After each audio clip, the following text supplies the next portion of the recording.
Hello and welcome to Fighting Over the VCR. My name is Nancy. And I'm Matthew. And this week we have a special guest, friend of the podcast, Drew. You might remember that he was on our mega episode about baseball movies. And there were a few movies on that episode that weren't really his favorite. So we thought we'd invite him back to talk about two movies he really, really likes. Hello, hello. Matt and Drew are going to focus on one movie, and I'm going to take the lead on a second movie later, and that movie's going to be Die Hard. But they're going to start us off today with a discussion of Big Trouble in Little China. All right, so Big Trouble in Little China came out in 1986 and stars Kurt Russell and Kim Cattrall. It was directed by a really great director named John Carpenter, who really got his big start with a little movie that was called Halloween in 1978. Probably my favorites, kind of slasher movies of that time. And he then went on to do a lot of very interesting kind of psychological horror movies called The Fog, The Thing. He did a great movie called They Live, starring Rowdy Roddy Piper. Yes. And Keith David. Yes, can't forget Keith David. Another one I like, In the Mouth of Madness.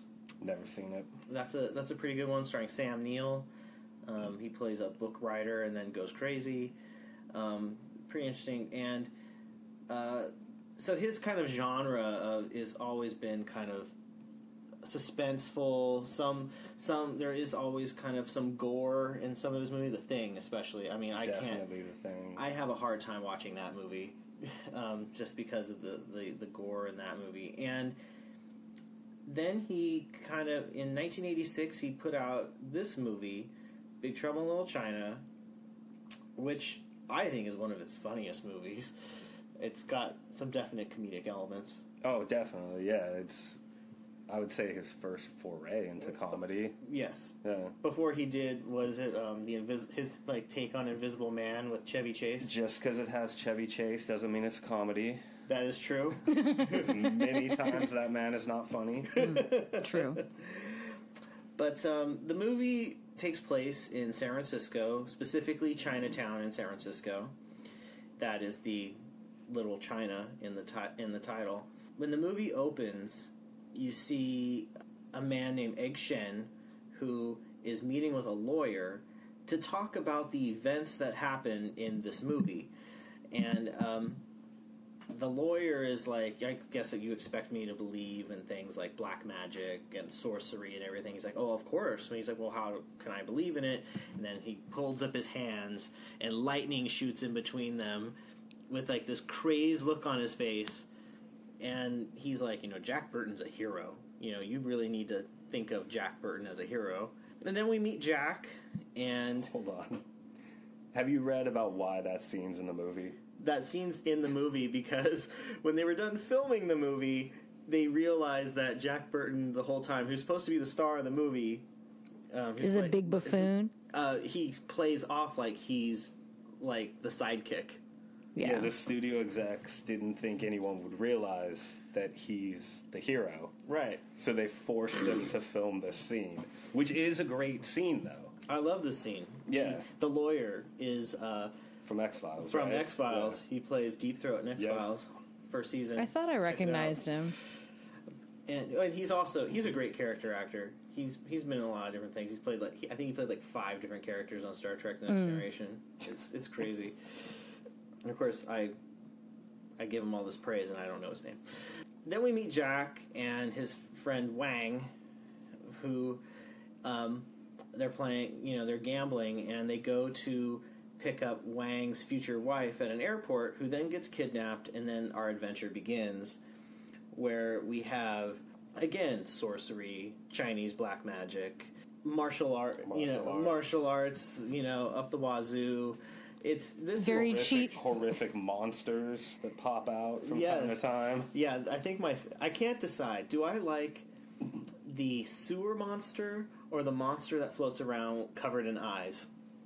You like the Harry and the Hendersons monster the best. The like half ape, half bear. Yeah. Half, I don't know. He's kind of like orangutan colored. Yeah. Yeah. The one with the eyes is great. Well, the cool thing. Well, we'll get to the one with the eyes in a moment. I really love this movie. I saw this movie probably on TV because I never saw it in the theater. We certainly had it dubbed. Oh, I had a dub of it that I probably wore out. Yeah. I've seen this movie so many times. I could have put it on the Facebook list in my top 10. Oh, wow. I easily could have. I love this movie. It's one of those movies that I grew up watching, but then when I put it on, like even when I rewatched it for the podcast, I feel good watching it. It like Yeah. yeah. It's fun. I didn't grow up watching, a ton of, and I still haven't watched like a ton of classic martial arts movies. Mm-hmm. And I think basically because like this filled that hole for me, and I was good. I mean, and I don't mind movies with martial arts in them, or gunplay or swords or anything like that. They're fun. I mean, I watched The Matrix, and that's got tons of martial arts in it. But this is very different. This has that. It's got that John Carpenter vibe with. One of his favorite stars, Kurt Russell, who I think is probably he's probably my favorite action movie star, even though he's done other things. Mm-hmm.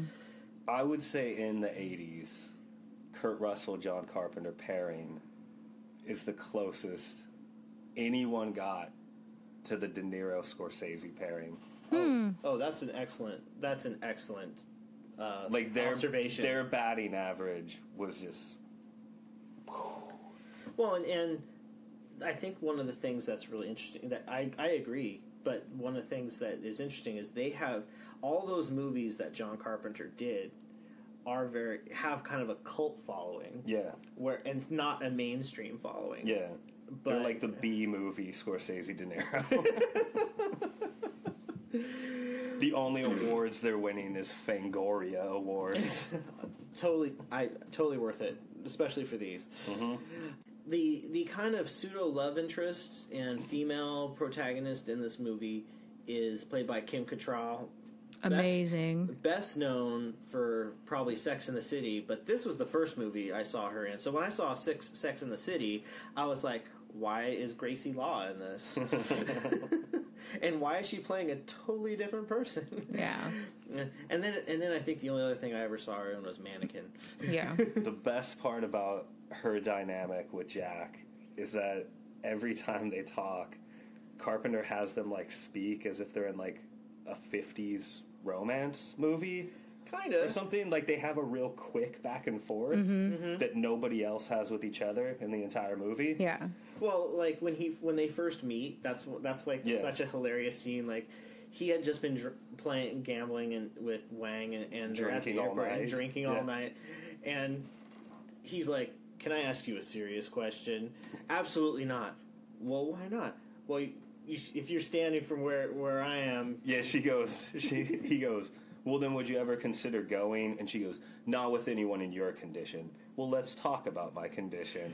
You should be standing where I am, upwind. It's Miller time." You know what I do when it's Miller time. Yeah. Yeah, their relationship is very fun to watch. Well, and it's a fun banter back and forth because there's obviously this tension there, and the whole movie she's just totally resisting, "You're disgusting," and he just won't stop. But at the same time, he also gets kind of frustrated with her because of how persistent she is to try and help and do good, and not just like he ends up being this. He just wants his truck. He just wants his truck. Yeah, He wants his winnings and his truck. Yes. his winnings and his truck. Yeah. So Jack Burton is a truck driver who of The Pork Chop Express. Shop Express. Well, and I didn't get this until watching this movie when I was older. Like when he goes to Chinatown, he's actually there's like a truck that they're emptying and they're taking pigs off of his truck. Yeah. And I like totally didn't get that until I got older. I was like, oh, that's why.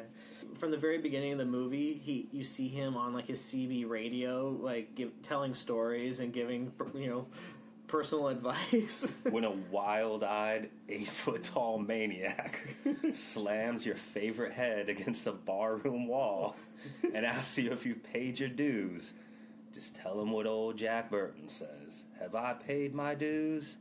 Well, the check's in the mail. Yeah. So good. Taps your favorite head Yes. against the barroom wall. Eventually, as the main plot line of the story is Jack is trying to help Wang get his truck back and get Wang's future, fiance back. Who has been stolen into sex slavery? Yes. This is a film Yeah. that deals with a very serious issue, which is human trafficking, Yeah. that people overlook because it's lighthearted. But John Carpenter was ahead of his time and was trying to make a socially conscious film. And I almost made it through that without laughing. In order to do this, they have to.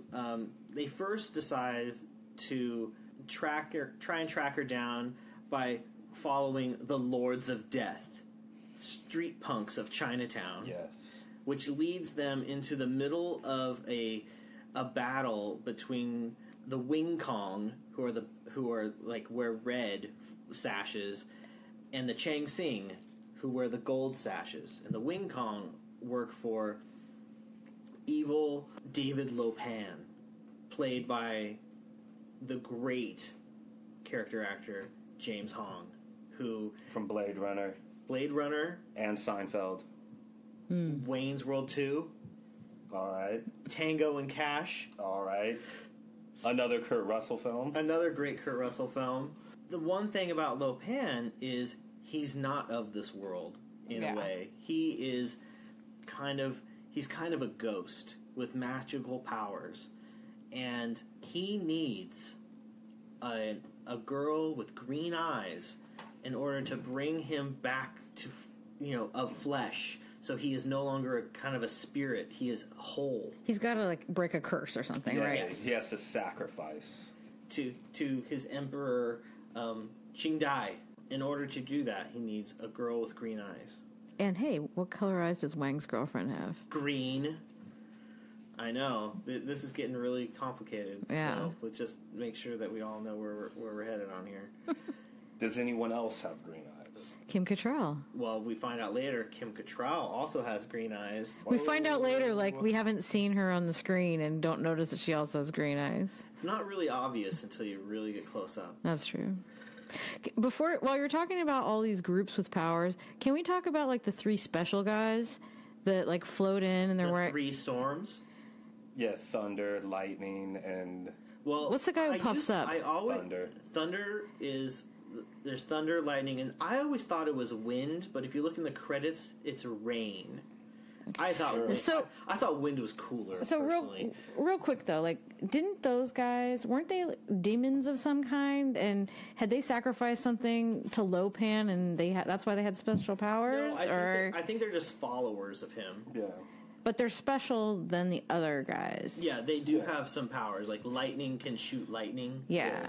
Very Emperor Palpatine kind of lightning. He can also get ripped off by Mortal Kombat as a character named Raiden. That they definitely should owe John Carpenter some money. Actually, well, you know what? In my research, Does John Carpenter says that he got the influence from Mortal Kombat. When did Mortal Kombat come out? Dude, I don't know. Does John Carpenter smoke a lot of weed? I don't know. Probably. I'm pretty sure Mortal Kombat was not out in 1986. Well, maybe there was something else that influenced the video game. Maybe.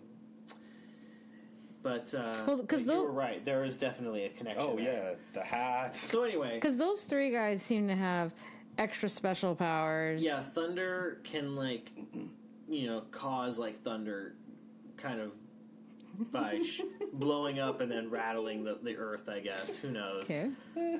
Wind or rain. I always thought it was wind because he seemed to move very swiftly. Okay. And then yes, lightning can. He has lightning. He Those shoots guys it. were really scary. I remember finding them really scary when we were kids. I remember them being really kind of badass. And, Hell yeah. And kind of scary. Yeah. But more I mean, badass. especially towards the end when Thunder, like, inflates. Turns into a garbage pail kid. Yes. and Yes, explodes and exactly. gets everywhere. Yes. Yes. Yes. In one of the Garbage there's pail like two kid. scenes that I feel just go full slapstick. Yes. That's one, and then the fight. Actually, another two. Both times that Wang fights Lightning, the one where they're flying through the Oh, air, yeah, yeah. sword I know they're fighting. doing That's wind/rain. You're talking about this? Okay. Like they're doing this Yes, sideways? when Yes, they're yes, yes. flying through the air, which yes, Yeah, completely and they impossible. both like time their jumps at the same Yeah. time so that they meet midair. Very silly. And then it's also him when they're fighting. Like the camera's in a room and you see them in the hall just come back and forth through the room, Yes, yeah. and just like furniture is flying everywhere. This movie. I mean, that's one of the things that make this movie great. Is that it's of no genre? I think And it you're just- right. Bounces between multiple genres seamlessly. Yeah, I mean it's a suspense movie. It's a martial arts movie. Yes, it's a comedy. It's a comedy. It's got some horror Got elements. some horror. I think one of the Sci-fi. Yeah, I think one of the scariest scenes that I remember growing up was actually when Jack and Wang first try to break into the Wing Kong Trading Company, and they go in the elevator. Oh, yeah. And Elevators. And then they go down in the elevator. It starts filling with water. Yeah. And then Yeah. when they get out, they're swimming. And when they're swimming in there, there's all these dead bodies. Oh, yeah. Yeah, that's a chains. straight up horror scene. That's very scary. Yeah. Yeah. Elevators, and then didn't Wang say something about, I guess because of the sorcery and the kind of the supernatural qualities in this movie, when Jack had said, hey, we can open the top of the elevator and climb up the wires or the up the cable. up the cables, and the guy's like, yeah, that's super greasy and it would never work. He goes, hey, at least it's real. I mean, because that was kind of at that point this whole idea, like, what, because Lopan had appeared as this like ghost thing that Jack had driven his truck through earlier, so he was Right. questioning what he sees in front of him as actually being tangible and real. Well, and that was like the most up to that point. Like that was probably the most like extreme thing he had seen. Like he had seen the three storms, like and how they were fighting with the lightning and all of that. But then running through a guy, Yeah. almost killing him, and then being blinded by his magic. Yeah, he's like light literally beaming out of his blinded, eyeballs. Which can be cured by just splashing some dirty rainwater in your eyes. Now, isn't that gross? Once. Yeah. So seeing Lopan later, like all the weird things that were going on later, really kind of it's like just getting worse and worse and worse. Yeah. For him. Until he gets his drink that makes him feel kind of invincible. And then Jack is ready to deal with whatever comes along.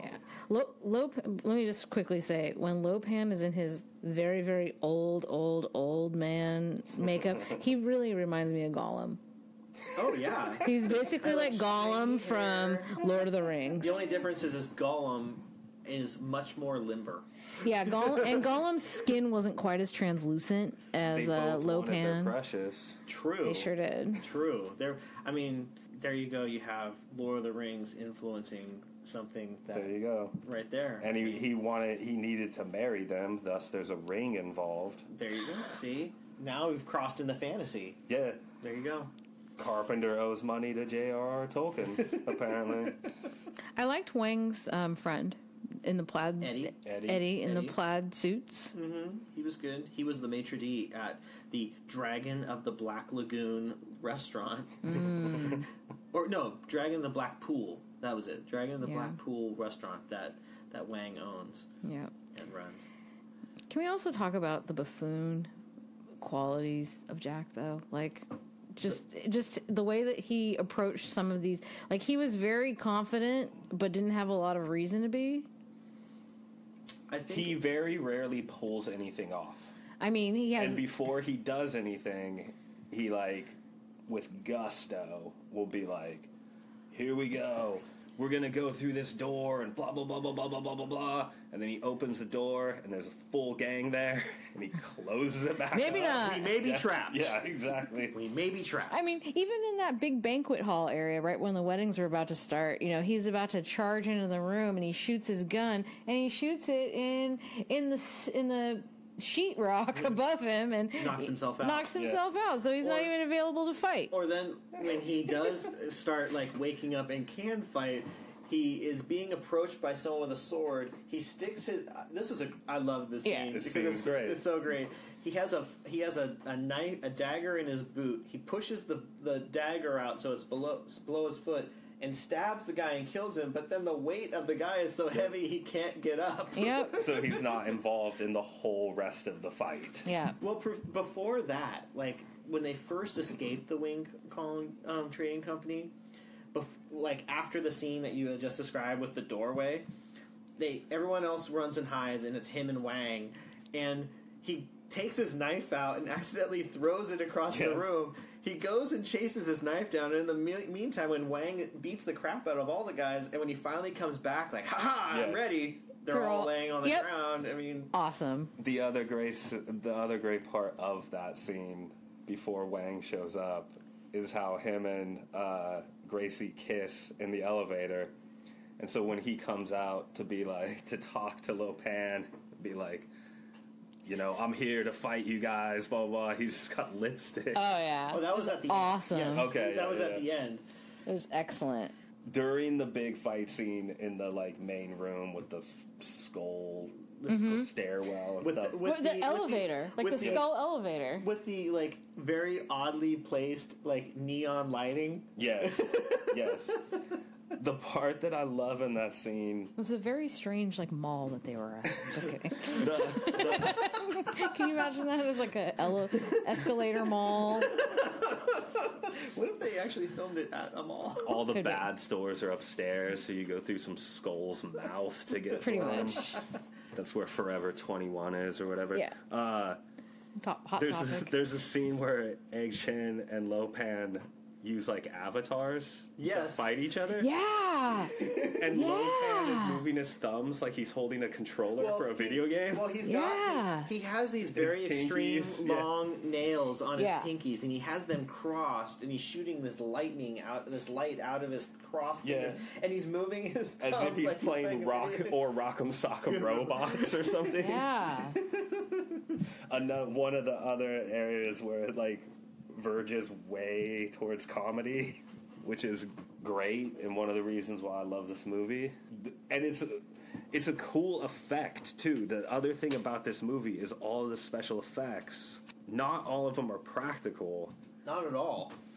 And the ones that are practical are great 80s practical effects. And then the stuff that is it's not CGI, whatever it is at that time, they're great. Well, so we had mentioned this before. There's a couple little demon monsters, part of the darkness of Lo Pan's domain. So which leads to there being some great kind of stop motion that they use. The first is when they go to break into the Wing Kong Exchange the second time, they go through this weird underbelly of San Francisco, which if it did exist, I want to go there because it would be so cool. Where the sewer water is all smoky, and cloudy, but then there's this one kind of stop motion effect where this giant kind of bug creature comes out and eats one of the Ching Sing, hole. Yeah. So you've got some stop motion there. And then there is the giant blob covered in eyes. Yes. Which, acts as it's like the spy for Lo Pan. Yes. What it sees, Lo Pan knows. And Lo Pan can communicate through it too. And this thing freaks out Jack like crazy. He's like, what the hell is that? And it's just covered in these eyes. Again, stop motion, but no CGI in this. This is definitely, like you said, they try and do practical effects as much as they can. They've got The like orangutan monster is a dude in a suit. And So, it looks rad as hell. all He's drooly and Harry from Harry and the Hendersons, like scary cousin. Yeah, his meth head cousin. Pretty much. Or if they tried to clone Harry from Harry and the Hendersons and they couldn't get the DNA right, Yeah. that's kind of what it looks like. Yeah. Which is totally feasible for a movie like this. Yeah. Yeah. One of my favorite comedic scenes in it is when they go to find Miao Yin at the brothel, and Jack has to go in. Oh yeah, yes. he's looking fly as a nerd. It's so great. Yes. It reminds me of the scene in Blade Runner when Deckard has to go investigate the person with the snake skin, and he goes in, he's like, hey, I'm here from blah, blah, blah. Like, he acts all nerdy. Kurt Russell in that scene, I would watch an entire movie of him playing that character if that character was a real guy. It's pretty funny. He's just ridiculous in that The scene. glasses Yeah. and the hair combed rolls. Yep. Howdy, ma'am. Yeah. I really like ladies with green eyes. Chinese girls don't come with green eyes. And that lady's like, what? Hold on. Price is no option. So, So you want to talk about favorite characters? well, I mean, Jack Burton is such. I mean, like I said, this is my prime. Next to Wyatt Earp and Tombstone, this is easily my favorite Kurt Russell role. I think. Well, there you go. I just really love watching him in this role, and I really don't think that anyone else could have played. Like, he made Jack Burton. I will say this, in my research, I saw 2 names of other people that were considered for the role. One was Clint Eastwood, Terrible, and one was Jack Nicholson. terrible work. And so, yes, Kurt Russell was the only person. I was going to say, neither of them considered. would have had the same kind of gun show in that tank top the way that Kurt Russell did. No. If it were Jack Nicholson, they would have had to have made him the sidekick. I don't think he could. can't fight people I like don't think that. he could have pulled it off. No. No. If it were Clint Eastwood, he would insist that he was the star. Yes. So, and it would be a very different movie. Oh, Yeah. and then halfway through filming it, he probably would say, "Sorry, John Carpenter, I'm going to finish directing this movie." Yeah. Yeah. So Kurt Russell for the win. Kurt Russell, Yeah. definitely. I think Kurt Russell also turned down doing other movies just so he could do this movie. Yeah, I mean, at that point, even though Escape from New York and The Thing weren't, huge hits, you know that he knew, me and this guy Carpenter have something. Right. So, of course I'll go make this movie with him. There's something about there's kind of a swagger that he adds to Jack Burton, and while it is kind of an overconfident, Which is false bravado. yeah, the Yeah. overconfidence, the buffoonery that comes with it, he just pulls it off so well to where Yeah. He's not afraid of taking a risk. He can make the line, I have it written down, sit tight, hold the fort, and keep the home fires burning. If we're not back by dawn, call the president. Yeah. And in his mind, he's like, seriously, call the president. I'm worth saving. You know what though? I never really took it as him being that serious. I always took it as him just being like, I just want my fucking truck. I want my truck. I need my money. He's not really thinking bring in the army to solve this. I think as soon as he sees fucking wizards flying around and stuff, that he is saying, call the president.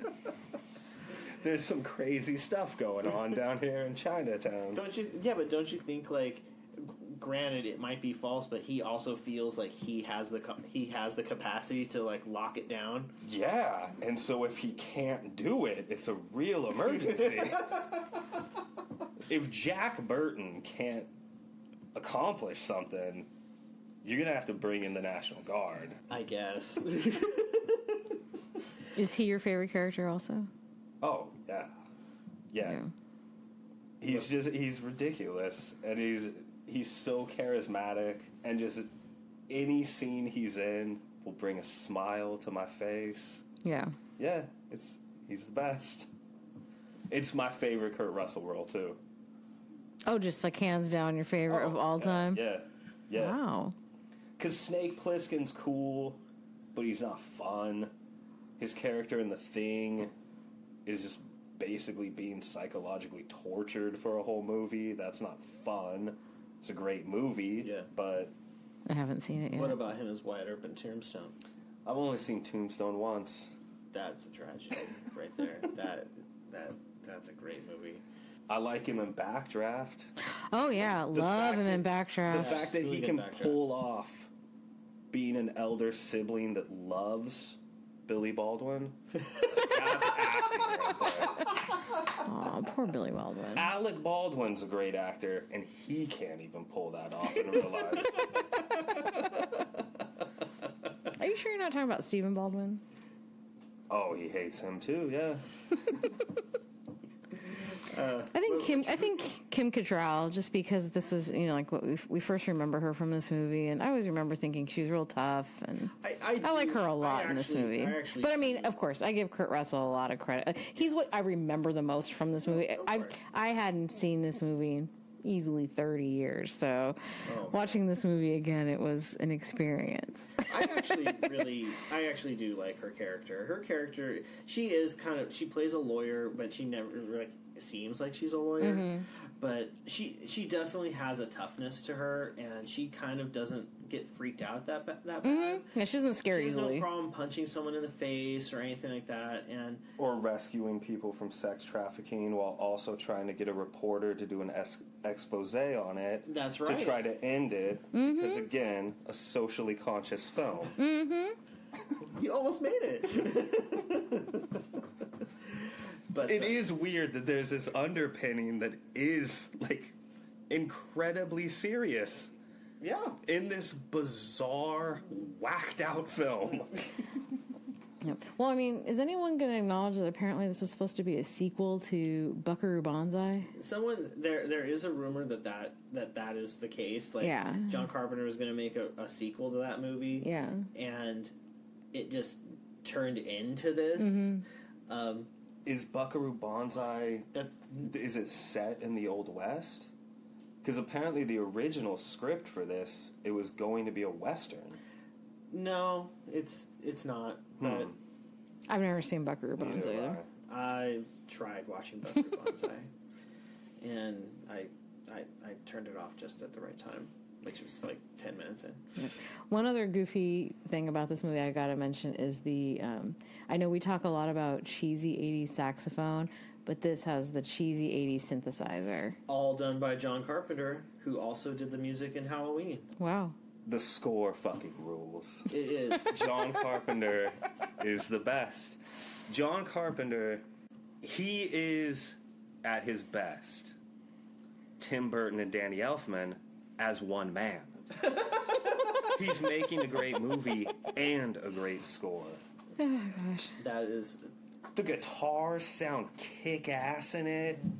The drums sound cool. Synthesizer sounds great. I love it. The only time the music sucks is when the credits roll and there's a song with words. Yeah. It's got song... Big trouble in Little China. Yeah, it's terrible. But even still, the music of that song is cool. Well, maybe what happened was they said we need an end song for it, and then they got... I mean, I don't know who's singing it, but that could be Meatloaf singing it. It could be John Carpenter, for all I know. You know, the last year he toured just playing his scores? Yes. Because he rules so much. he is an accomplished musician and very proud of it. Yeah. And he gets a lot of acclaim for it. So the fact that he wants to score his own films is really a test to how he is an artist. Yeah. And I think that, there have been some movies that are only really have real cult followings of his, but he needs to kind of be put at a higher level than I think he really gets credit for. Yeah. definitely. Well, I had no idea he scored this. That's interesting. Yeah, his first movie before Halloween, Taking of Pelham 123, actually got remade, Yeah. starring Denzel Washington. Is it? And it was just this I thought it was low budget Assault film. on Precinct 13. It's Assault on It is, Precinct yes, 13. yes. Yes. Yeah, that's the one. But the thing that always bummed me out when I first saw the movie is at the time, you go to the video store and there was just sequels to everything, every movie had sequels. This movie ends with a setup for a sequel when the monster is on the back of his truck. And as a kid, every time, not every time I went to the video store, but many times going to the video store, I would look at the box and look next to it, hoping that there would be a Big Trouble in Little China 2 next to it, and it never happened. One and done. Except That's a tragedy. that now there's talk that there will be a sequel starring The Rock. Well, it's hard to tell what's happened. The story, what I've read online is that He's in everything. he was trying to get the rights to remake it, Yes.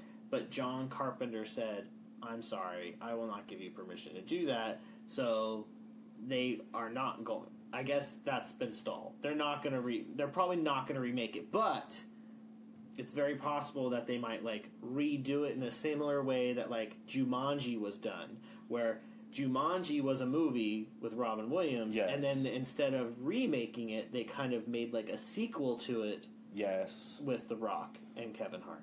How about Jack Burton is still driving the Pork Chop Express?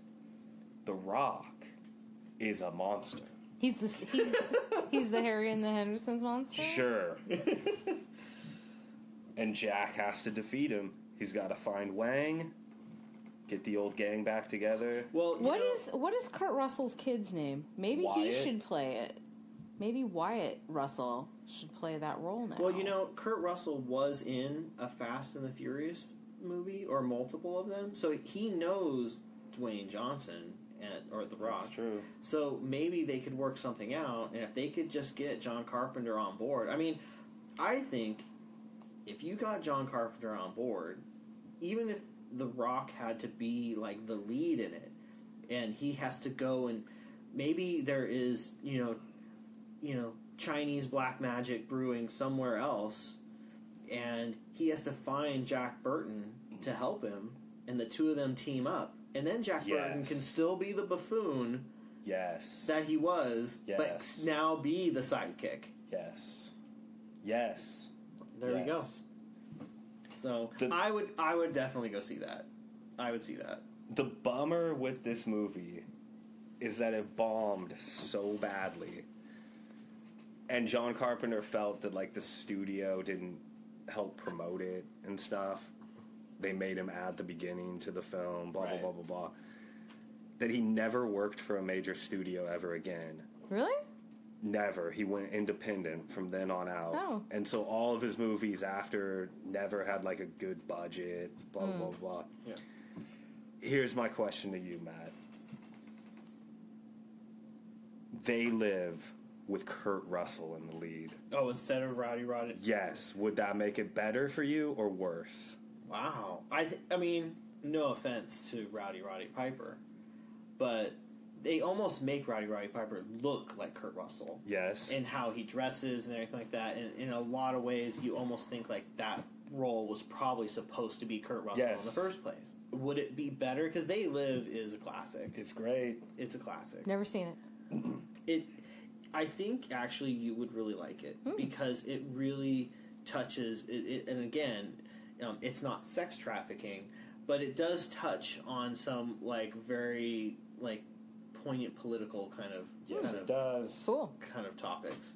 That is as if not more relevant today than it was then. it was This is super- also John Carpenter? yeah. Yes, it was super predicting. Yeah. It was predicting things that are probably. It's all about like Okay. media brainwashing people. Ooh, okay. Yeah. Okay, interesting. It just happens to star a WWF wrestler in the lead role. You know. Who and yeah, I mean, would it be better? It would probably only be better because I would knowing the connection that the director and the actor have. Mm-hmm. I'll give props to Rowdy Roddy Piper for doing the best he could in that movie. Yeah. Because he was He's good in it. he's not bad in Yeah. it.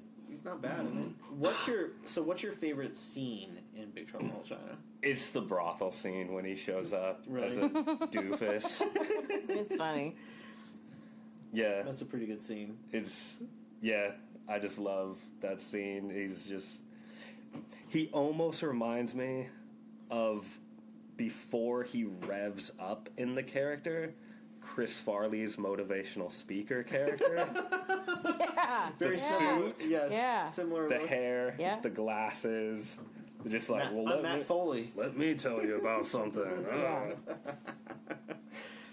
Yeah. Nancy, how about your? I think towards the end, after, when Gracie and Jack kiss, and then he's got the lipstick all over his face, and then he confronts Lopan. Lopan. Yeah. I think my favorite scene is. I really love the scene when Jack and Wang are first introduced to old Lopan. Oh, yeah. Because he is so creepy and like the way he asks questions, he's like, "Shut up, Mr. Burton." He doesn't. The way he talks to him and everything like that, he just has this like, "I'm a 2,000-year-old curmudgeon" kind of vibe. Yeah. Get off my lawn. And like I said, I love a lot of this movie. It's just really fun. But that scene, like watching it recently, really kind of stood out. Like this is fun. And again, James Hong, every time I see him in something, and people would recognize, if not him, like when they see him, they would recognize his voice. Mm-hmm. He also plays Poe's dad in the Kung Fu Panda series, the Duck, and he's so like when I heard his voice the first time I saw Kung Fu Panda, I was like, "That's amazing that he's in this movie. That is amazing." His character gets like that high pitched giggle in this movie, which I think is funny. Yeah. So I definitely think that currently that's my favorite scene. Yeah. So. No, Lopan really steals every scene he's in. Oh yeah, I mean, if you're looking at the cast and actors who have been like in repeated things besides Kurt Russell and Kim Cattrall, James Hong he's like the main guy in this movie, and he totally pulls it off. Well, there is an actor that is in this movie that's in the next movie we're talking about. Al Leong. Yep. Young. Yeah. He had a great 4-year run of films. What was he in? Big Trouble in Little In China. 86, he's in Big Trouble in Little China. Yes. 87, he plays Endo in Lethal Weapon, the guy who tortures Riggs with the electrocution. Yes. Gets his neck snapped. 88, Die Hard. Yep. Plays Uli. 89, Genghis Khan, Bill and Ted's Excellent Adventure. That's right. And he like That's a streak right there. It is a streak. That is the genre film version of John Cazale, the guy who played Fredo in Godfather. Yeah. Who had a short career. This is Al Leong's Godfather, Godfather 2, Deer Hunter, and Deer Hunter, and Dog Day and Afternoon. Hilarious. He definitely kind of stood out. Like when I saw the two films together, I was like, "Oh, well, he's jumping out." That's right. But yeah, we're gonna move on to our next film, which is beloved by many, and some have even tried to put this in the Christmas movie genre. Because It's a Christmas movie. It is. Or it's just a movie that takes place at Christmas. No, it is a Christmas movie. Or, well, if it makes people feel good around Christmas time, because Christmas time can make people feel shitty, then and it makes people feel good, fine. It's a Christmas movie. When the only person who adamantly says it's not is Bruce Willis, who has clearly lost his mind, we can safely say it's a Christmas movie. It's so much a Christmas movie that a repeating musical instrument for the score are sleigh bells through this entire movie. Yeah. Like you hear that sound through the very opening credits all the way to the end. I mean, it sings "Let It Snow" at the very end. Okay, I mean, it is a Christmas movie. Well, okay. Well, I'll take it a step further. You're slowly convincing me, but maybe I've convinced myself. Maybe it's the whole fact that they're going in to steal a bunch of money and greed. Maybe greed is the underlying reason why this is a Christmas movie. Could be. But I mean, there's Santa, there's a Christmas party, it's on Christmas Eve. The only reason John is there is to reunite with his family for Christmas. Yeah. He's brought Christmas gifts with him. That big bear in the back of the limo. Christmas in Hollis plays. Oh, yeah. Let's put some Christmas music on. This is Christmas music. Yeah, no, this is a Christmas movie. So, Die Hard came out in 1988, starring Bruce Willis as John McClane. He and Jack Burton are almost like opposites in the sense that John McClane is incredibly competent and ends up being kind of alone through a majority of this movie. Very, very quick on his feet, on his bare feet, and really does everything he can to outsmart these incredible terrorists that have taken over Nakatomi Center. While constantly questioning himself. Yeah. Why didn't you do this, John? Why weren't you, why didn't you stand up to this person, and John? Then you'd be dead too, asshole. Yeah. So much like Jack Burton stumbling into a situation he never would have expected, John McClane shows up at his wife's Christmas party, his estranged wife's Christmas party. Now, one thing that I was shocked about when watching this was they've only been apart for 6 months. Was it only 6 months? Because she took this job in July and now it's Christmas. Okay. Wait, when is it? She said, they say in the conversations about the job that she took the job in July and then now it's Christmas. Christmas, okay. Yeah. Just making sure. Because it's a Christmas movie that takes place around Christmas. Yeah. It definitely goes past midnight, and he gets there for a Christmas Eve party. So it is Christmas. Well, it's because it takes place then. Christmas isn't really the theme. All right. So unless it's greed. In addition to him stumbling into a situation he didn't expect, it's also a bit of a fish out of water story. He feels very out of place. He's a New York Fucking cop. California. Yeah, I mean, multiple times he says California. He's fucking California. Because he sees a woman in yoga pants. Whoa. No, it's also because when he gets to the Christmas party, some dude says Merry Christmas to him and kisses him on the face. But the first time he says it is because of yoga pants. Yoga pants with the woman jumping into the guy's arms at the airport. Yeah. They show up at this Christmas party and, he's pissed off already because his wife's not using his last name. So he's already got some issue against Holly for using her maiden name. And she tries to say, look, it's a Japanese company. It makes more sense for me to pretend I'm not married. But you are married. And when she leaves the room, that's when they set up that John is fond of talking to himself. Because as soon as she leaves, he's like, good job, John. Why'd you have to bring that up? Right. Blah, blah, blah. Yeah. But, before any of the major action starts, he already hates everything about being there. I mean, he meets this real slime ball named Harry Ellis, who is basically just called Ellis. Sniffing coke all the time, just this real sleazy sales guy. Trying to get into his wife, into Holly's pants. Just everything about him is so repulsive. Show him the watch. Yeah. I'll show him later. Yeah, he's just so gross. The thing that I love about Ellis is that he's in Holly's office doing coke, And then when John is like, oh, he's definitely got eyes on you, she's like, I've got eyes on his private bathroom. He has a private bathroom he could go do coke in. Why is he in Holly's office? Because that's where he was. He like just had to do it right that Right. He wasn't going to take the time to walk 3 doors down and, you know.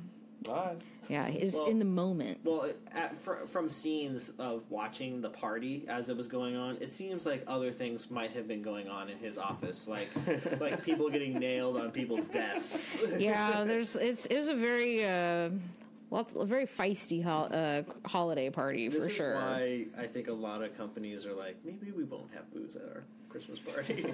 Yeah, it's very, very intense. But, you know, it doesn't take, we're not more than, I don't know, 20, 25 minutes in when Hans Gruber and the gang of thieves all show up and take over the building. And Hans Gruber is played by Alan Rickman. Like, his first movie role, one of the best villains ever in a movie. Definitely. And he's so smart and he's so slick, and for so much of the movie everything is going the terrorist's way. I mean, and that's what's so fun about this movie is just seeing how hard John is working, all these tiny little things he can do to try to stay ahead. You know, the terrorists are so far ahead of him until it really just starts to fall apart for them in the last act of the movie. But yeah, Alan Rickman, fantastic in this movie. He's so great as Hans Gruber. I was just going to point out that one anecdote that I'd like to point out is that Alan Rickman impressed everyone making this movie so much that at one point he started doing an American accent on set.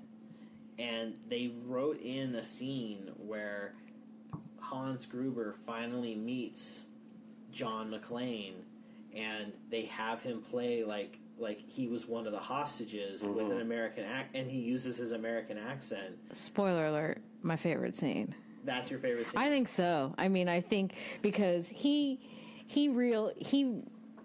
figure out who they each are. Oh, love it. Well, love that scene so much. The funny thing with that scene is that John is suspicious of him. Oh, yeah. But not suspicious enough to not tell him his real name. Because up until that point, he's telling him his name's Roy.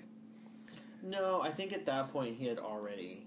No, over the walkie, he's saying like, "Oh, hey, cowboy, Roy, blah blah blah blah blah," and so Gruber says his name's William Clay or Right. Bill Clay. Bill Clay. Yeah. And he's like, "Oh, I'm John McClane," but then immediately gives him the gun, unloaded, because he's like. They already knew his name was John McClane because Ellis had already spilled the beans earlier. Yeah, Ellis had already spilled the beans at that point. Hans, Oh, so Bubby, Elvis I'm is your already white dead. knight. Yes. Okay. Yeah. But here's the thing, because that's how he finds out about the detonators, and he uses Ellis to try and get the detonators. That's right. Okay. But even John McClane is a cop. Even still, I don't think he was going to ever give someone that he had just met Yeah, a yeah, gun yeah, yeah. that was A loaded gun. loaded. Yeah. So whether that was he thought it was Hans or not, he's not giving him a gun. Yeah. He's just Yeah. giving him something to feel, like he's safe. Yeah. Die Hard also is one of those great examples of how it doesn't matter what kind of credentials you have. This movie proves there are like 3 smart good guys in this movie and then a whole bunch of smart bad guys, but everyone else who's technically supposed to be on the right side of the law is a goddamn idiot. I mean, from the 911 dispatcher who dismissed the fire alarm and then dismissed John McClane's, rooftop plea SOS call, everyone just kind of shutting him down. Even Al for a little bit, when he comes... Al Powell. His name is Al Powell. All these years, I thought he was calling him Pal, like, "Hey, pal, how you doing?" But his last name is actually Powell. Even he was driving away until a dead body fell into his car, and then he finally got with the program and realized, oh shit, I guess there's something really happening here. But then everybody else, all the rest of the LAPD, the TV news guys, like everybody in the news was stupid. FBI, All of them suck. They are all horrible and stupid. To be fair to Officer Powell, Winslow, Mr. Winslow. yes, Carl Winslow, he does go in and talk to the guard at the Huey front Lewis? desk. Yes, That I was that looks going like to Huey say. Lewis. Thank you. For years, I thought that was Huey Lewis. Me Yeah. too. And I would watch the credits, and I'd be like, I guess he's just uncredited. I guess he just decided to be uncredited. That's something that happens. Huey Lewis has been in Back to the Future. He is an actor. To the point of everyone else being the worst. Here's a question I'll pose to the both of you. You've got Dwayne T. Robinson, played by Paul Gleason, who was the principal in The Breakfast Club. Oh, yeah. Piece of shit. So you have him. You've got Richard Thornburg, who was played by William Atherton, who was also in Ghostbusters. Oh, yeah. Yeah. Combine those two roles for each person. Who has the bigger asshole quota? I think Gleason. You mean as actors or? With those two roles Gleason. that they have. I think Gleason. I'm saying Gleason as well. I would say Gleason, but the most recent time I watched Ghostbusters was just a few years ago, Oh, more recent than I have. and when you look at the character that William Atherton plays in that, he's playing an environmentalist.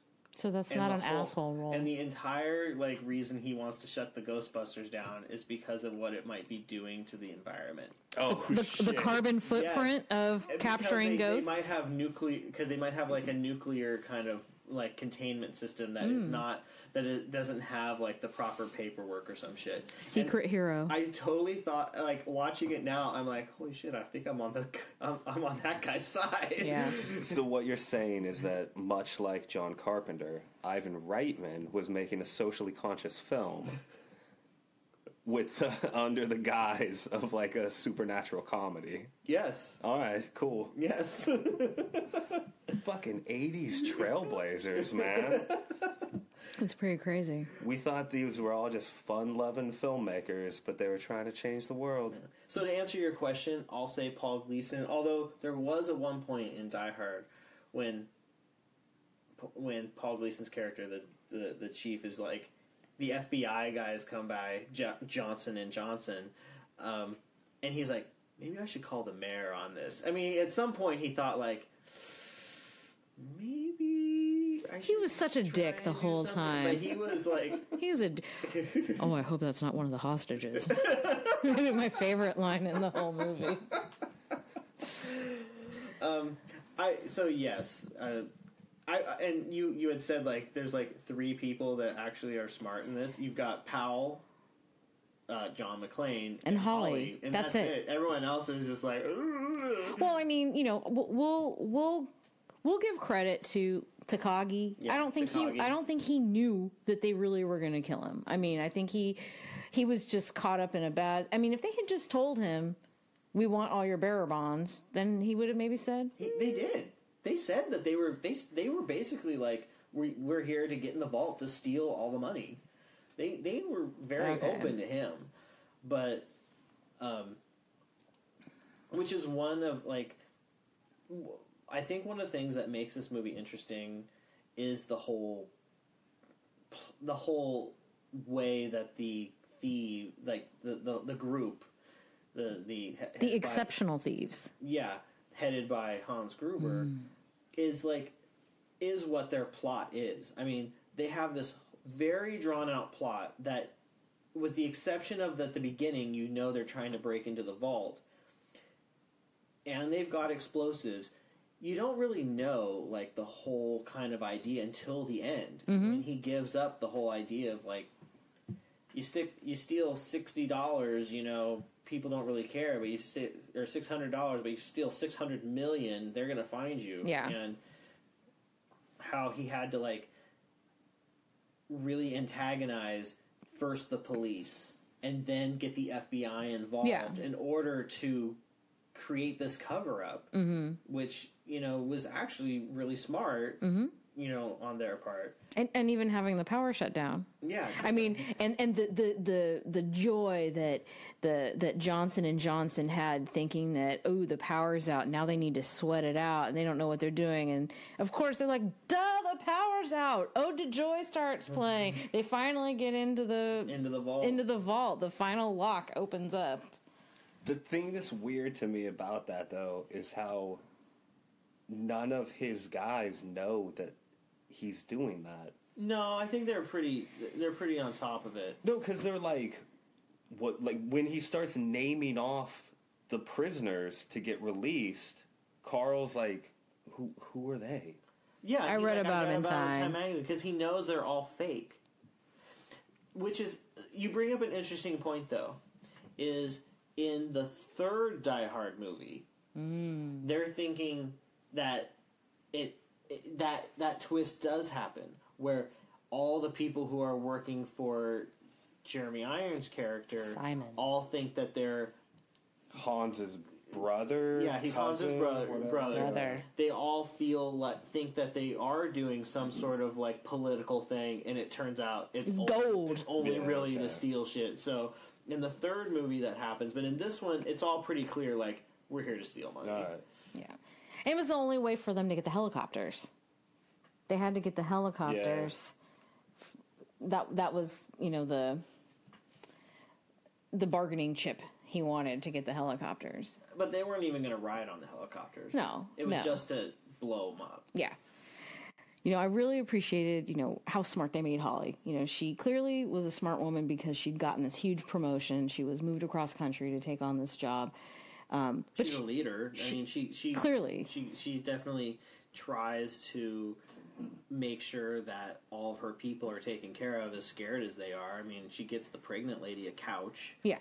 And we have to mention this. Holly is played by Bonnie Bedelia, who the only other thing I had seen her in up until this point was a wonderful movie called Heart Like a Wheel. Yep. Where she plays a race car driver.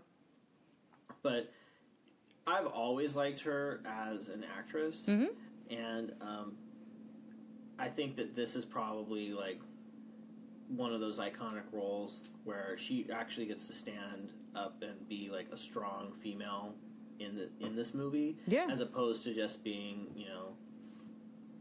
she's not just a damsel in distress. Exactly. Not at all. And Exactly. and they set her up right away with how well respected she is in the company, but also she's not going to take shit from John. Even though, yes, he came all the way to California for Christmas, and, she's like, well, why don't you just stay at our house? And then he starts to fight with her again, and she's like, hey, look, we've already had this discussion. I got to go give a speech now because I'm important. I'll come back and we'll talk about this in a few minutes. And then, of course, everything happens. Well, she says she misses him, and she'd like it if they could work things out. And he's the one that's just like, hey, stubborn. Yeah, he's being the dick about it. Yeah. But no, I think and then in terms of just the way that she's relating to the terrorists, she's seems to really keep her cool through this in a way that it didn't look like a lot of the other coworkers did. And certainly not Ellis. I mean, Ellis, God, what a loser. Yeah. Probably my least favorite character in this whole movie. You can also see why her relationship with John could be combustible. Because all throughout the movie, you see John smart ass, like ready to fucking piss people off. And then there's one scene where you see that she's capable of it too, which is when Hans is like, who put you in charge? And she's like, you did when you killed my boss. Like, which is pretty ballsy to say to someone who killed your boss. And could kill you on the spot. To be like, you dipshit. Like, I also like her because there's a scene where John has just fought Carl, one of the terrorists, and he comes down the stairs and Carl starts smashing glasses in front of all the angry. And the pregnant lady's like, he's really angry, and she goes, he's still alive. Only John could make someone that angry. Absolutely. That's a great line. So yeah, Bonnie Bedelia.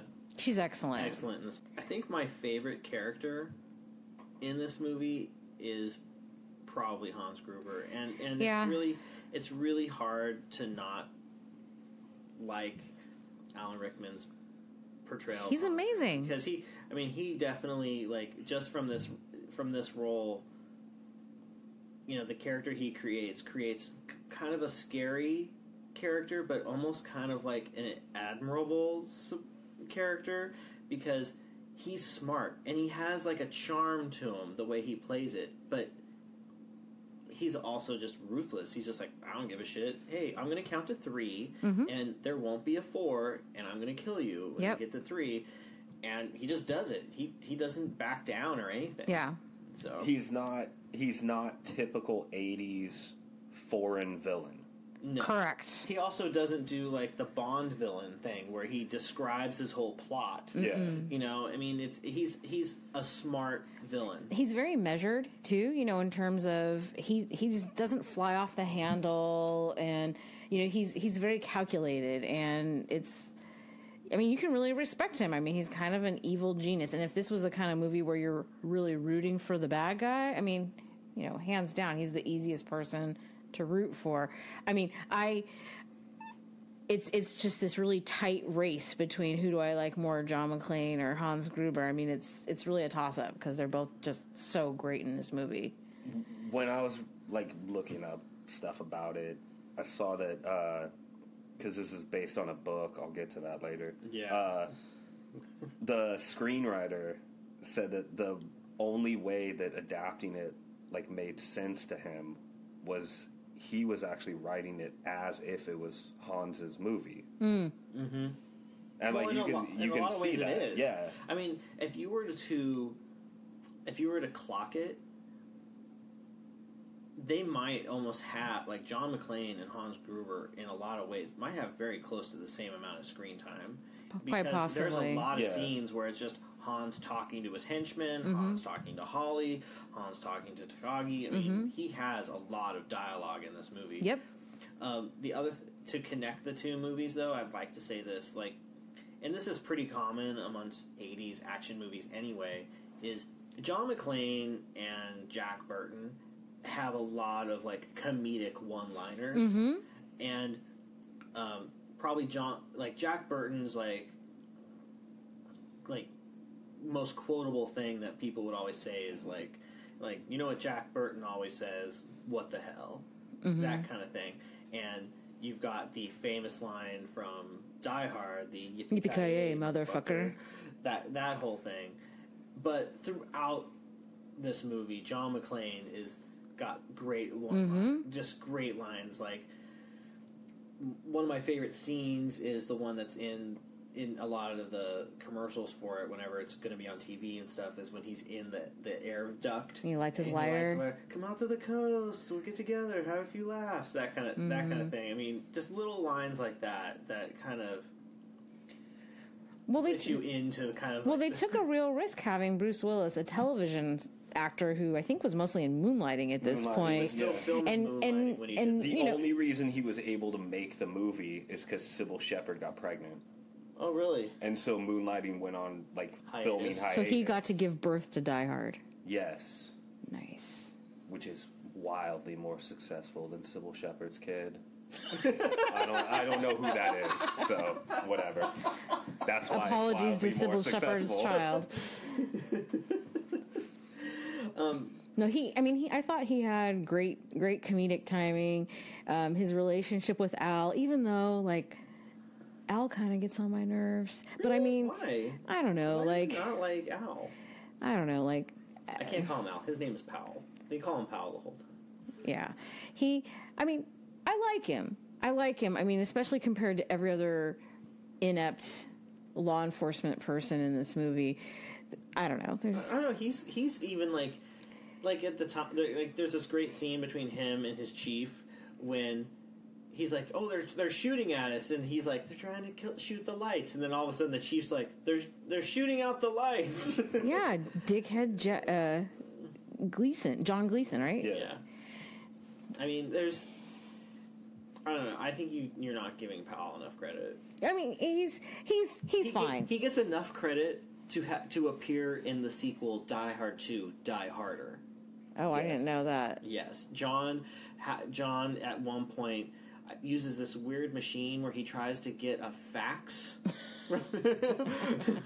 with some information, I think. Which leads to the great pun, where the person who sends the fax for him is like, "Oh, I'm off work in 20 minutes if you want to get together later." And then John delivers the great pun, "Just the facts, man. Just the facts." Because that is the quality of humor in Die Hard 2. Yeah. Well, before we dive too deep into more favorite characters or favorite scenes, I just want to explain why I love this movie so much. Okay. So I'd probably seen this movie like 2 or 3 times in the 90s and early 2000s, but when Jack and I got together, that's when I really started to believe in this movie as a Christmas movie. Like, I remember... Do you watch it every Christmas? I watch it pretty much I every do. year. Yeah, I watch it, maybe not right around, kind of in the Christmas season, I'll put it on. And it was when we got together in 2005, and we went out and visited his family that summer. And we were just talking about movies with his sister, and she revealed, like, her favorite Christmas movie was Die Hard. And I was like, Die Hard? Interesting. I don't think I'd ever thought of it that way. But then I opened my mind to the idea, and then I really just got into watching this movie. I'm like, holy shit, this movie is amazing. I need to give this movie some attention.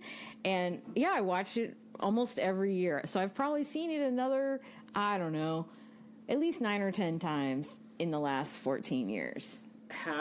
So let's open this up now. This movie has 4 sequels. How many of the sequels have you seen? Only 2. I've seen Die Hard 3, which I really like. I love that Samuel L. Jackson and Bruce Willis are buddied up, and I love Jeremy Irons. Jeremy Irons as Simon. I think he's great. And I think I saw the 4th one, and I could not get into it. You didn't like that? Justin Long bugged me. I didn't like that Lucy was older. Timothy Olyphant? I didn't like anything about that movie, even though I love Timothy Olyphant. Nothing about that movie was interesting to me. And I've never seen the second one. What about you, Drew? I've seen all of them multiple times. The 5th one, I think I've only seen twice. The 4th one, I've probably seen like 3 or 4 times. The interesting thing to me about the Die Hard franchise is that the 5th movie, the worst one of all of them, is the only one that was written as a Die Hard movie. The first movie... Like he's supposed to die, actually? No, in this movie? The first movie was based on a book that was a sequel to another book called The Detective that was turned into a film starring Frank Sinatra in 1968. And in Sinatra's contract, if the sequel to the book ever got made into a film, he had to be offered the role first. So Frank Sinatra got offered the role of John McClane In 1998? in No, 1988. In 88. 88. Also, the character's name is Joe Leland in the book, not John McClane. Well, Second movie, also based on a book called 58 Minutes, where the main character is named Frank Malone. They just bought the book, turned it into Die Hard 2. Third movie was a script called Simon Says that was originally supposed to be a Brandon Lee movie. Then was repurposed and was going to be a Lethal Weapon sequel. Thus the buddy element of it. Fourth movie was called WW3.com. that's terrible. And they bought the script to that and just went, this will be the next Die Hard movie. Is that the Live Free or Die Hard, or is that the 5th one? Live Free or That's Die Live Hard, Free or yeah. Die Hard. What's the So 5th one? John A McClane, Good Day to Die Hard is the 5th one. the character John McClane was only written into something originally for the the 5th. fifth movie. Wow. That's very interesting. The other like apparently like the book for that became Die Hard also took place over 3 days. Yes, and it's his daughter's Christmas party. So I mean, Yeah. Hollywood magic for you, people. He was a book or retired cop too. Give me a book or a script concept, and we'll just totally redo everything to come up with something. I'll tell you this, watch this movie clocks in about 2 hours and 10 minutes. And it feels like real time. I mean, other than It's clearly not, though. It's clearly not, but it doesn't feel like it's stretched out much long. Like the course of that evening doesn't feel like it's more than 4 or 5 hours. I think because I think because the way that they pace it, and as you're following John throughout this whole journey, it almost kind of feels like, oh yeah, he climbed up, all these floors, and that happened in a realistic amount of time, when actually it probably took him a lot longer. Yeah. But or maybe he spent a lot more time in the bathroom picking glass out of his feet than you actually think he did. Yeah, but I mean, I think that the pacing of this movie is excellent. I mean, you never feel like it's dragging, or why is this taking so long, or this doesn't. Never. It feels like it's, and I think, and maybe it's also because you're not just watching John again, basically alone. I mean, he's radioing with Pal and talking to himself. But for the most part, he's kind of fighting by himself, or escaping something alone. But because they're cutting so nicely back and forth between the terrace and the party scene, or the ground floor when cops or the guard or whoever are trying to get in through the front door, and then John, like, it's just, everything is paced really well. Well, such a good action movie. Well, in regards to that, John McTiernan, who directed this, he had a wonderful string of movies from 87 to 90. He first he did the great movie Predator. Oh, which nice. Which is so good. The original, same screenwriter too. The original Predator is an amazing movie. Oh yeah. Then he did Die Hard. Yes. And then he did The Hunt for Red October, which I think I really enjoy. It's got more of a political tilt than an action tilt, because a lot of it is just taking place in a submarine. But when I was looking up the director and I saw he had done those 3 movies in a row, I was like, okay, wow, this is pretty good. He's got one other before he went to complete shit. I love Last Action Hero. I have never seen Last Is that Action Hero. Schwarzenegger? Never seen it. I think more people have listened to the soundtrack than they've actually seen that movie. Possibly, but that movie is good, and it's like, along with Twins, it's one of the times where Schwarzenegger tried comedy and it actually worked. Wait, you think it worked in Twins? Hell yeah. Him and Danny DeVito as twins? Come on. Danny DeVito is just the, afterbirth of Arnold. That movie is... Come on. Oh, no. That might be the only time Twins is ever mentioned on this podcast. All right. Who was your favorite? Last Action Hero. Yeah. Last Action Hero is great. I'll have to. I will give Last Action Hero a try. It's worth a watch. I'll definitely give it a try. Who was your favorite character, Drew? It's John. Yeah. Yeah. He's so great. Yeah. You want to root for him. I mean, he's so earnest in what he's doing, and he's flawed. He's flawed too, because he's just, like you said, he's doubting himself so much. Yeah. But he has to just, he's almost like MacGyver in a way in this movie, because he's constantly having to figure out what do I have on me? What's right near me? What can I use? Because, I mean, the man's barefoot and he stumbles upon a couple of guns. So that was, some good luck there. But I think the other thing that always impressed me about Bruce Willis as an action star and this movie is, up until this movie, a lot of action stars that you saw that were really popular were couldn't act. Well, they were Arnold Schwarzenegger and Sylvester Stallone, who and probably Jean-Claude Van Damme was already acting too, right? Yeah, and Steven Seagal, Dolph Lundgren. Yeah. These are all guys who are have a physique that is this super almost action figure kind of Yeah. physique. Yeah, Bruce Willis is like 5'8", maybe. Yeah, Bruce Willis just looked like a normal person. Well, nice arms. Ripped arm. Like he was in great shape in this he was movie. in good shape for this movie, but he doesn't have that same kind of. He doesn't fall into that same category. Yeah, he was a risk. Casting him was risky. If you had watched the last episode of Moonlighting, He really that kicks some aired ass? before Die Hard, he looks exactly the same.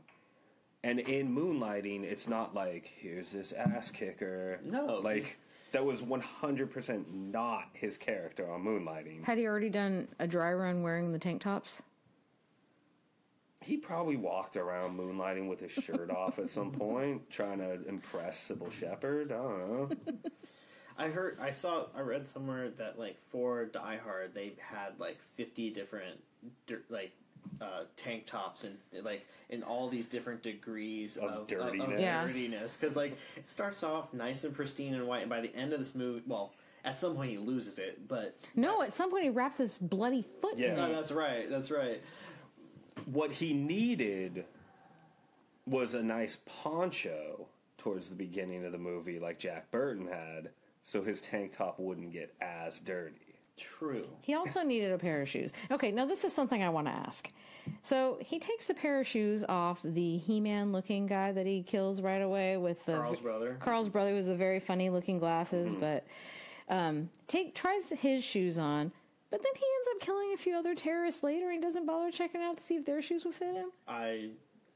That is definitely kind of a flaw. I mean, it kind of crossed my mind, and I'm like, wait a second. I mean, he bothered the first time. Yeah, he just threw this guy out the window. He didn't think to take his shoes off. I mean, first. he could have There's 2 pairs of shoes he could have tried. there's 2 flaws in this movie that always stick out to me. That's one of them, that he doesn't keep checking. The other one is when he first shows up to the building, and the security guard is like, "Oh, just type in the name there, blah blah blah blah." And he types in McLean, and it's not there, and so then he tries the maiden name. And then the security guard goes, 30th floor. They're the only people in the building right now. It's like, why did you even look up the name? Exactly. No matter who I'm here to see, they're on the 30th floor. Maybe he yeah.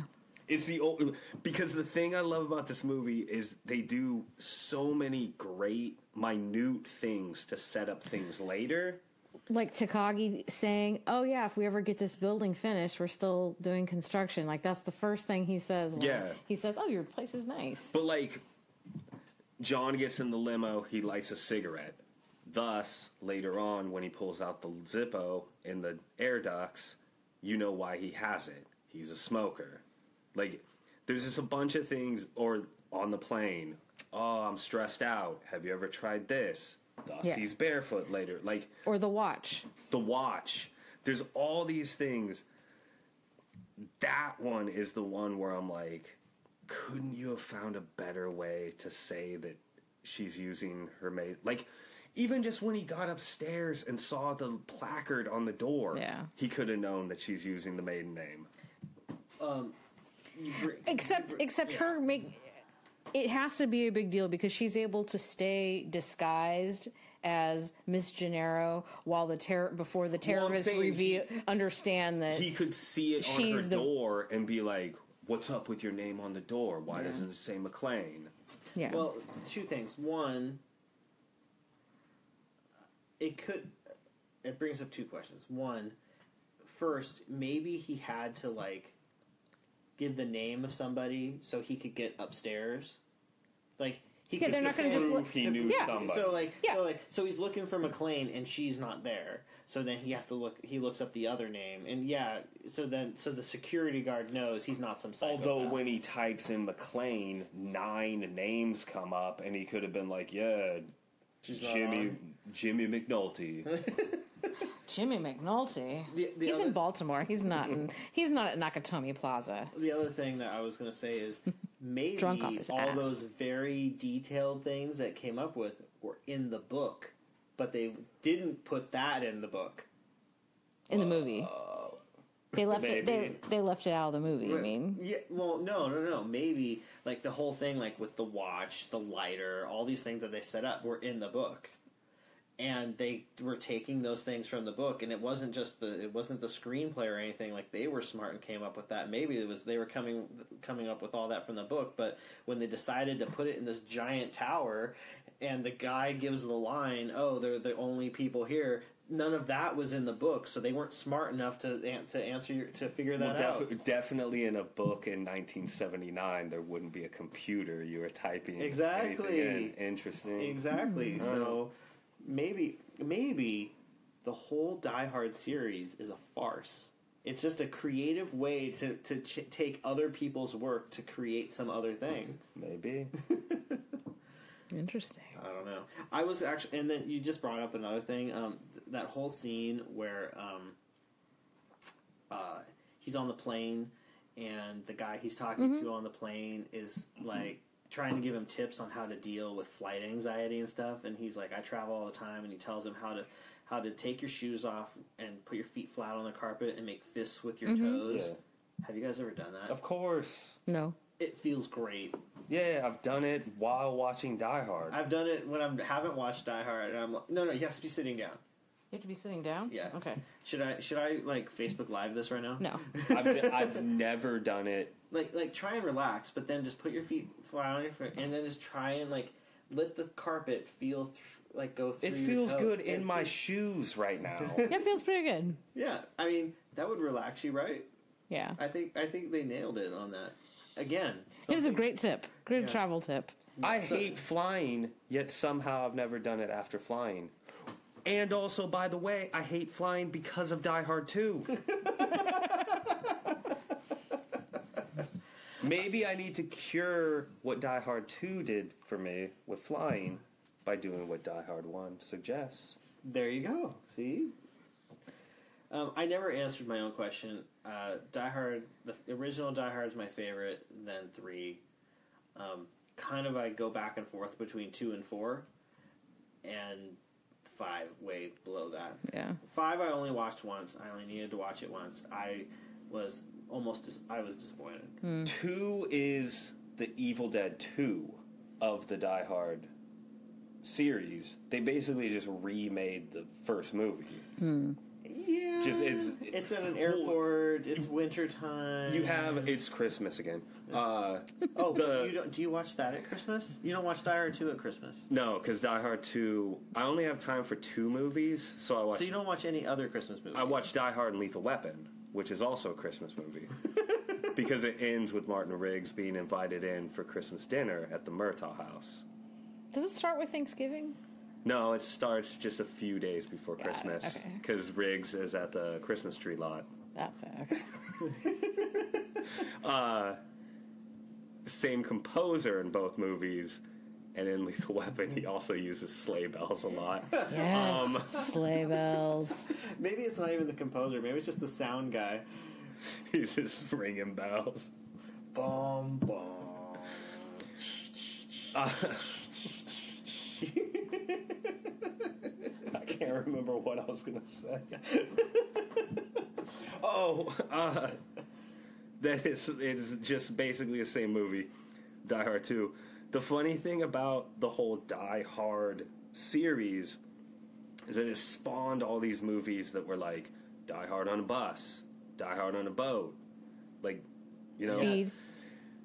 Die Hard 1 and 2 are the only Die Hard movies that follow the Die Hard formula.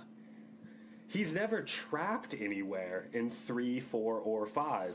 In 3, he's trapped because, like the city itself is trapped because Simon is holding the city hostage. At any point, he could leave where he's at, and no one would try to kill him. Except but people would die. Except that's true. You know, and that's something that that Hans doesn't. Other than Ellis, Hans doesn't actually kill any of the hostages in Die Hard, but he threatens it by saying, "Hey, guess what? I'm going to start shooting people every half hour until you give me my detonators, and maybe I'm going to stumble across someone you actually care about.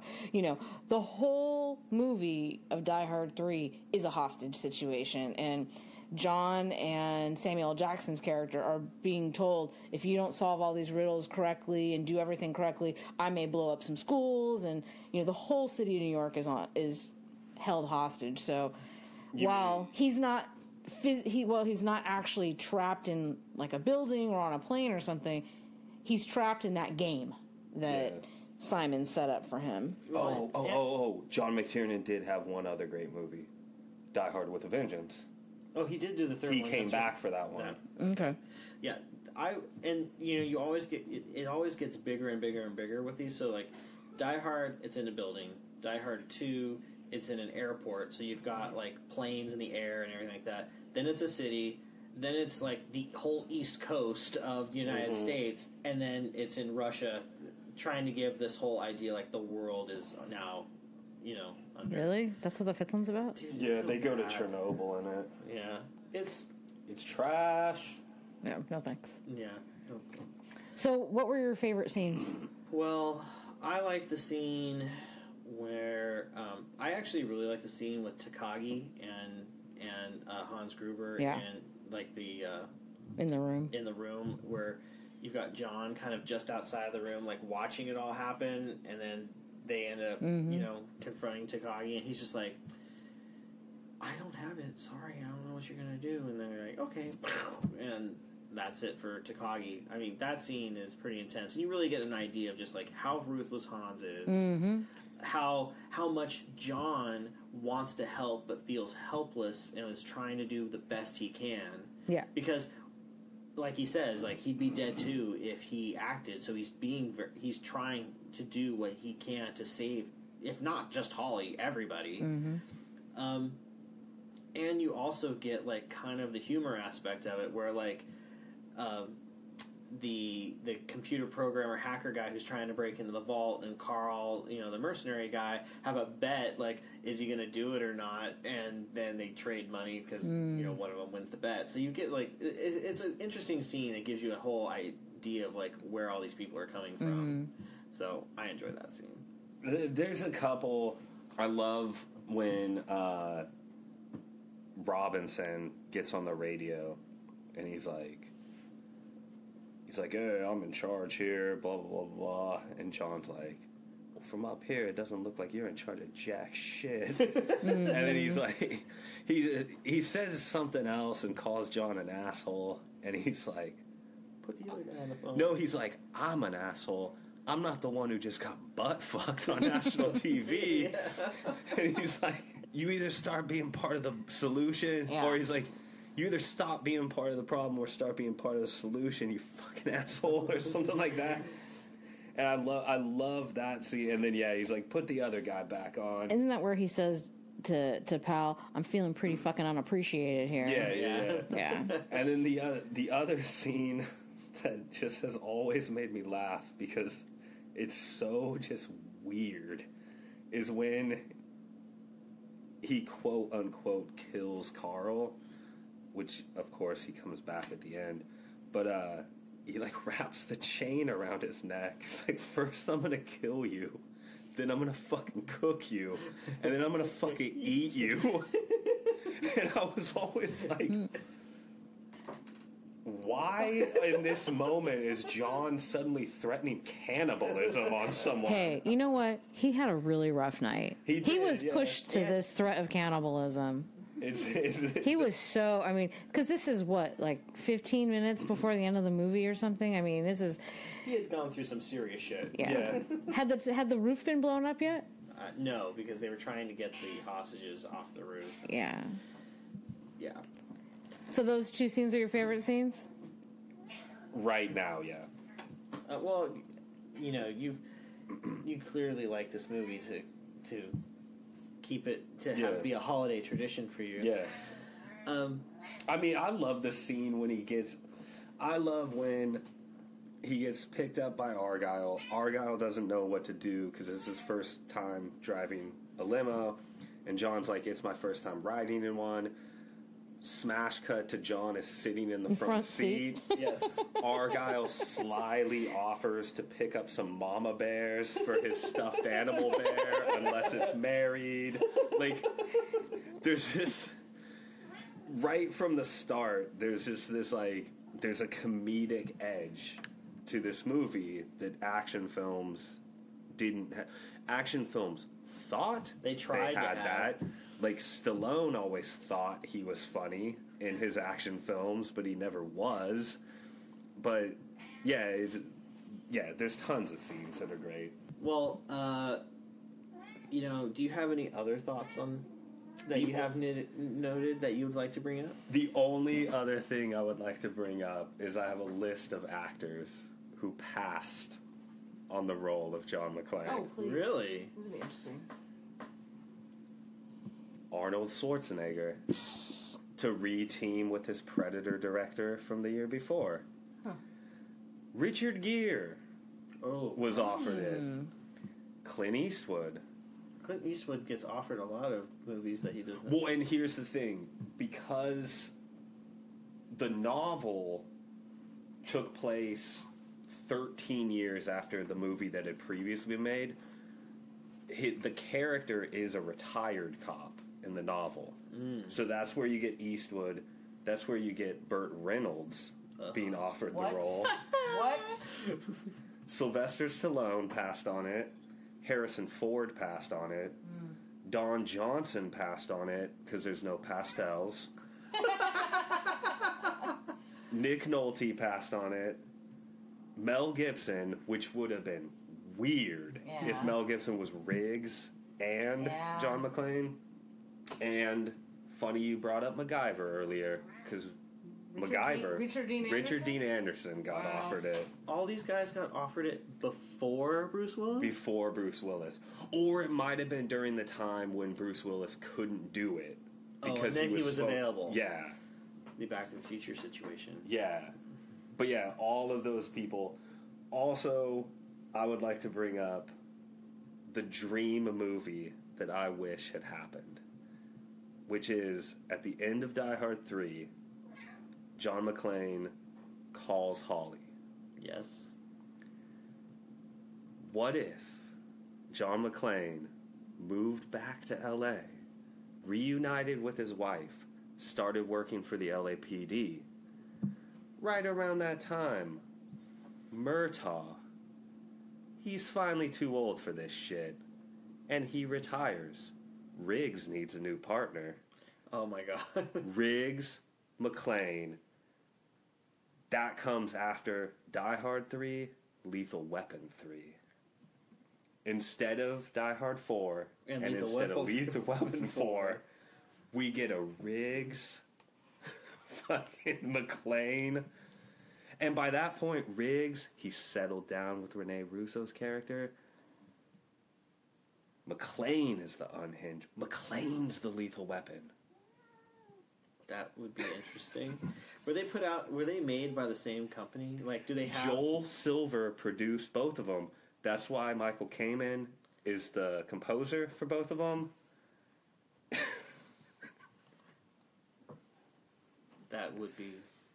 That's why Die Hard 3 was able to go from being a Lethal Weapon script to being a Die Hard script, because Joel Silver owned it. Oh.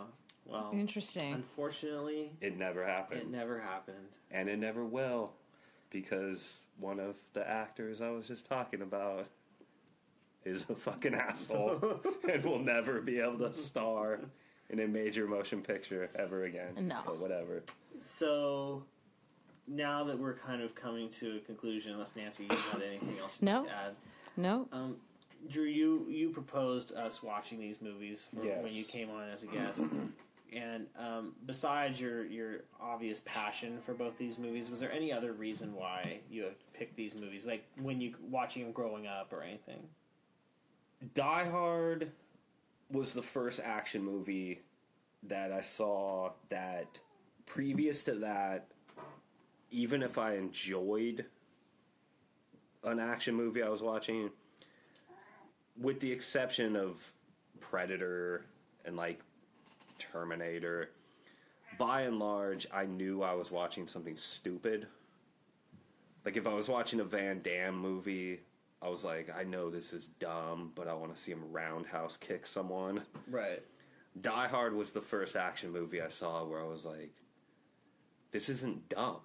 Mm-hmm. Like, this actually is a movie. Like, that's well made.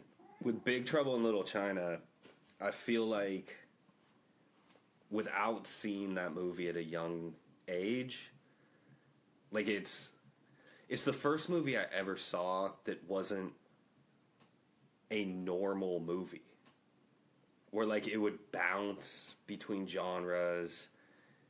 You could not predict anything that was going to happen next. And just wild shit would happen.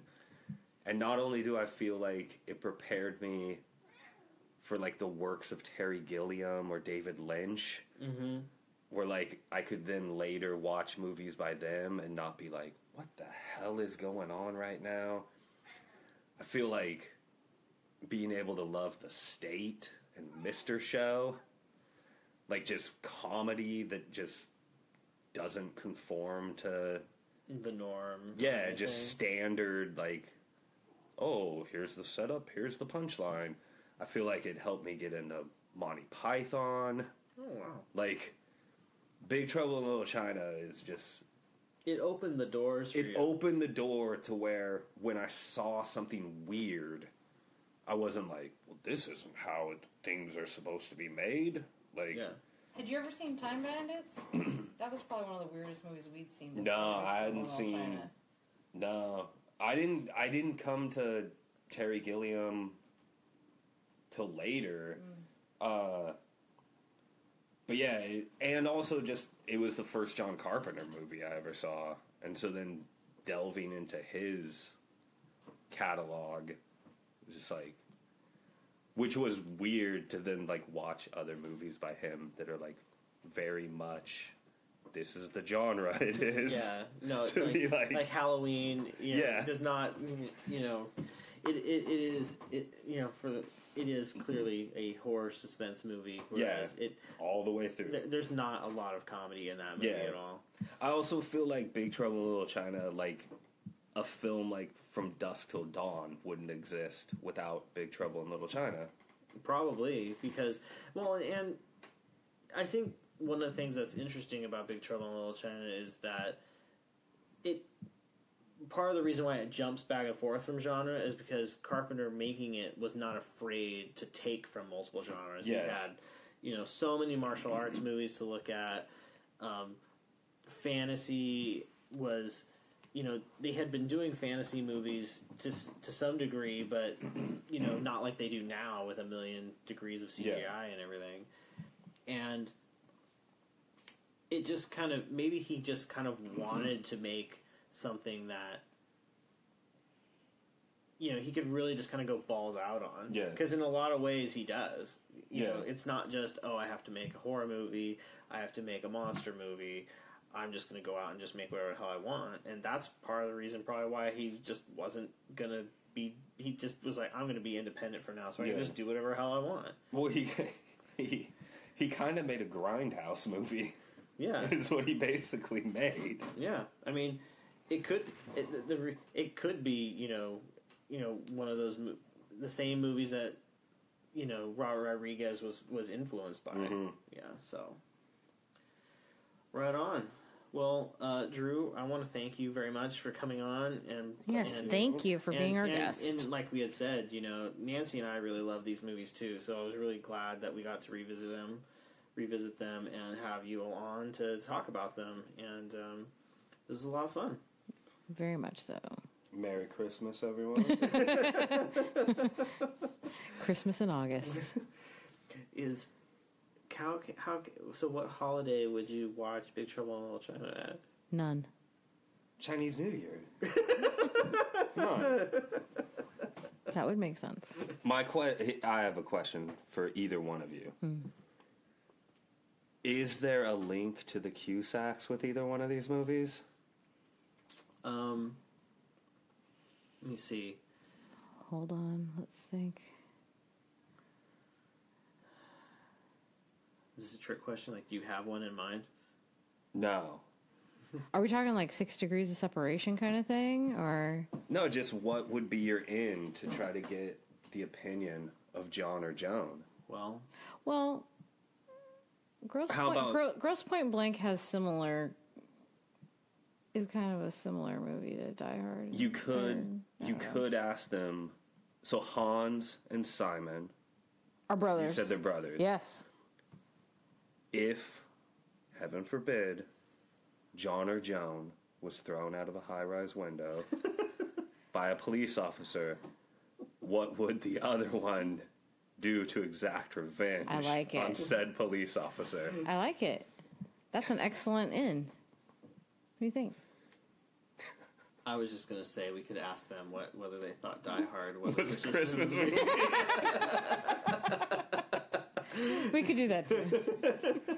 I would say John would go, fuck yeah, it is. And Joan would be like, let me think about that for a while and get back to you. She'd maybe need to be convinced. She seems more thoughtful than John, just judging by, like, career choices.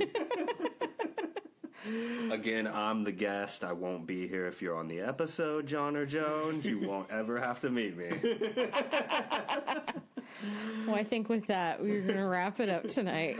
All right. Thank you, everybody, for listening. Thank you, Drew, again, for being our guest. I'm Matthew. I'm Nancy. And this is Fighting Over the VCR.